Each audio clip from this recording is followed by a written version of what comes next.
Nah, untuk menentukan keterlibatan itu, maka kita ingin menyatakan perang dengan mereka.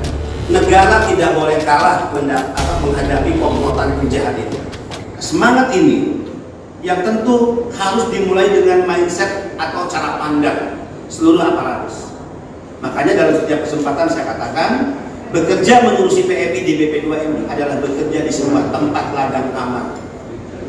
Kebijakan tidak cukup, tapi keberpihakan yang lebih penting dan kebijakan mengikutinya.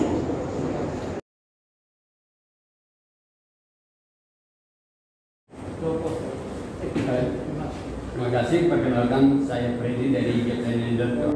Penghasilan PMI kita itu 160 triliun Pak per tahun. Artinya pajak yang mereka masukkan tinggi buat negara. Semestinya kalau di negara asing, saya kasih pemahaman negaranya, itu luka sedikit pun sudah ada aksi militer, walaupun ukurannya sudah kecil. Kita dipotong-potong 5, dibiarin aja. Ini masalah satu. Kedua, sudah berapa triliun kira-kira Pak yang dimanfaatkan mafia untuk bisnis kotor ini? Mungkin barangkali cuma 5 tahun belakangan ini deh. Itu bisa kita buat bangunan sekolah yang berapa bidahnya barangkali dari hasil curian itu. Ketiga, langkah apa yang harus dilakukan mendatang? Seperti misalnya di daerah-daerah banyak pintu-pintu tikus, katakanlah di Tanjung Balai Asar, separuh masyarakat Sumatera Utara itu ilegal datang ke Malaysia. Demikian Pak. Assalamualaikum warahmatullahi wabarakatuh. Terima kasih ya. Saya ingin sampaikan ke seluruh rakyat Indonesia bahwa mengurus PMI, urusan yang terkait dengan penempatan dan perlindungan itu tidak cukup sekedar kebijakan. Sekali lagi, tidak cukup sekedar kebijakan. Yang paling penting adalah keberpihakan. Kalau kita berpihak kepada PMI dan bukan berpihak kepada mereka yang selama ini mengeksploitasi PMI, hanya kita tergiur ya, modal kapital, uang yang dimiliki oleh para pengusaha-pengusaha itu, maka sesungguhnya BP2MI telah menyerahkan dirinya, lehernya, untuk menjadi antek budak ya, dari para pengusaha-pengusaha tadi. Maka jika kita menyerahkan kepala sampai ujung kaki leher kita bagi PMI, itulah sebetulnya makna perintah undang-undang yang diberikan kepada BP2MI dan seluruh aparatus negara yang ada di pemerintahan, termasuk lebih khusus di BP2MI. Nah, semangat ini yang tentu harus dimulai dengan mindset atau cara pandang seluruh aparatus. Makanya dalam setiap kesempatan saya katakan, bekerja mengurusi PMI di BP2MI adalah bekerja di sebuah tempat ladang aman. Kebijakan tidak cukup, tapi keberpihakan yang lebih penting dan kebijakan mengikutinya. Apakah yang akan kita lakukan dengan PMI akan menyelamatkan semua harapan-harapan PMI?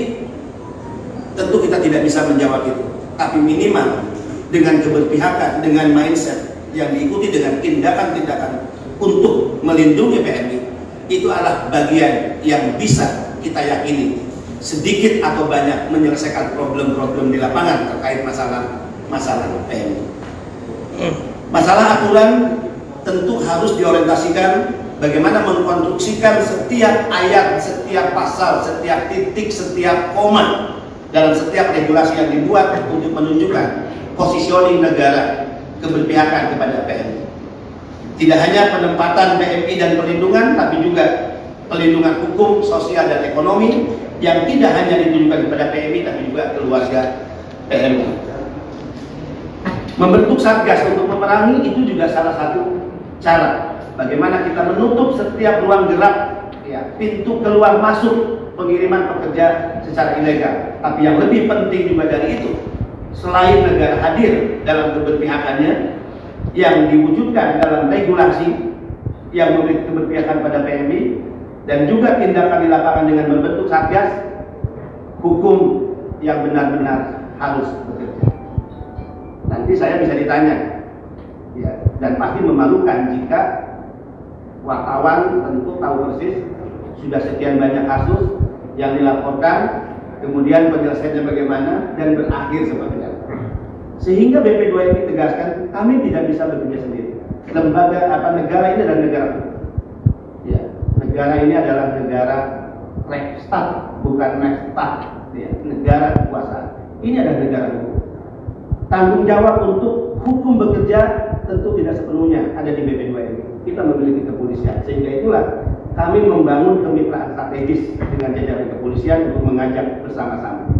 Kami mensuplai semua informasi yang dibutuhkan oleh kepolisian. Kami mengambil tindakan-tindakan di lapangan sebagaimana keterbatasan kewenangan, tapi selanjutnya eksekusi dari penegakan hukum yang sesungguhnya ada di kepolisian. Sekali lagi kami sangat berharap kepolisian bersama-sama dengan BP2MI, tentu di luar itu juga kementerian, lembaga lainnya, dan juga tentu kekuatan-kekuatan masyarakat dan rekan-rekan pers serta media. Jadi tidak perlu takut ya. Saya ini anak tentara. Doktrin yang masih saya ingat yang diajarkan oleh bapak saya dulu adalah kamu itu kepala rumah tangga, tapi jika kamu menjadi pemimpin ada masalah lain. Saya tanya kenapa Pak? Kalau kamu kepala rumah tangga, korbankan dirimu untuk anak istrimu. Tapi jika kamu pemimpin, korbankan dirimu dan korbankan anak istrimu sepanjang untuk negara dan bangsa. Jadi kalau kita mengorbankan diri kita bahkan anak istri kita untuk kepentingan Republik dan Merah Putih, itu bukan hal aneh, itu bukan hal istimewa.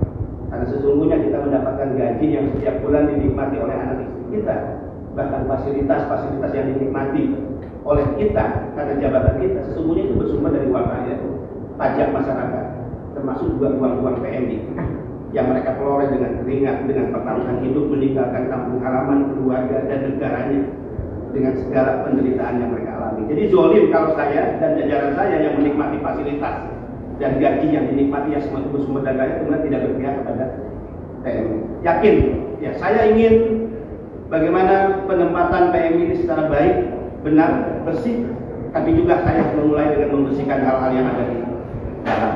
Sebagaimana masukan dan banyak informasi juga yang saya terima dari berbagai pihak. Jadi jangan khawatir, jika ditemukan ada aparatus BP2MI yang terlibat, tentu tindakan-tindakan tegas yang akan saya lakukan secara mendalam.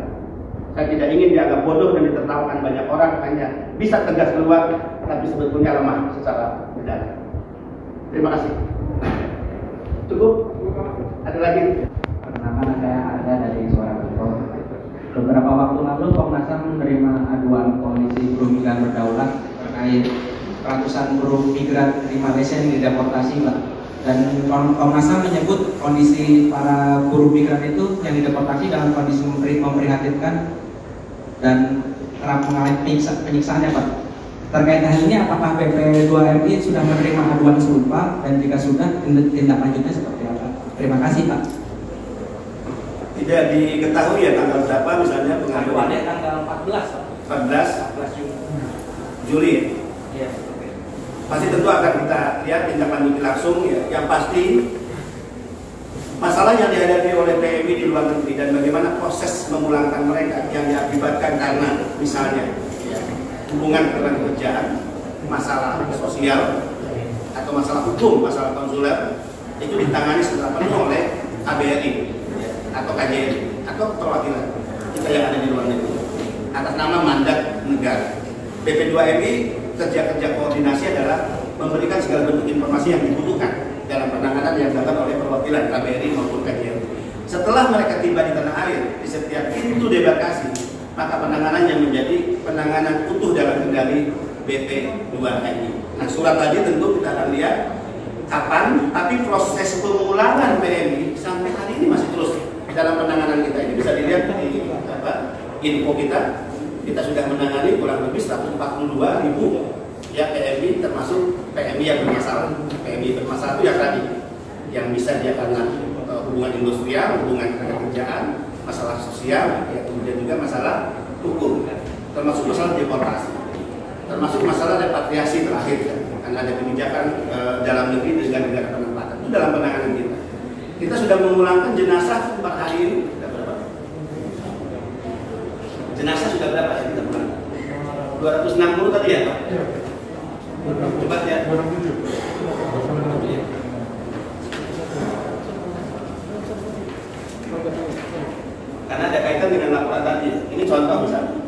update data kepulangan per 19 Juli 2020. Kita sudah memulangkan jenazah 278 dari 1 Januari hingga 19 Juli. Yang sakit 161. Jadi kalau yang sakit tiba di pelabuhan atau bandara, kita langsung rujuk ke rumah sakit. Dan di Jakarta kita bekerjasama dengan Rumah Sakit Polri yang semua pembiayaannya dalam penanganan BP2M. Jadi keluarga tidak mengeluarkan dana apapun selama dirawat, selama menjalani proses perawatan di rumah sakit. ABK yang sudah kita tangani kepulangannya 21.115. Kemudian calon PMI 415 yang belum sempat berangkat yang kita tangani karena mendapatkan masalah di lapangan dan kemudian harus kita kembalikan ke kampung-kampung halaman mereka. Ini datanya. Jadi apakah yang dilaporkan Komnas HAM masuk dalam daftar ini ataukah ini case baru? Ya, nanti kita akan minta nanti datanya dari kemudian apakah surat ini sudah masuk dan tindak lanjut di lapangan seperti apa. Terima kasih. Cukup ya teman-teman pers. Terima kasih atas kehadiran. Ya, satu kehormatan bagi kami tentu terlebih jika BP2M bisa bekerja sama dengan teman-teman media dan pers. Ya, kami bukan apa-apa, kami juga bukan siapa-siapa. Apa yang kami lakukan sebanyak apapun agenda kegiatan itu seperti buih di tengah lautan, ya, tanpa didukung oleh kawan-kawan pers atau media. Terima kasih. Wassalamualaikum warahmatullahi wabarakatuh.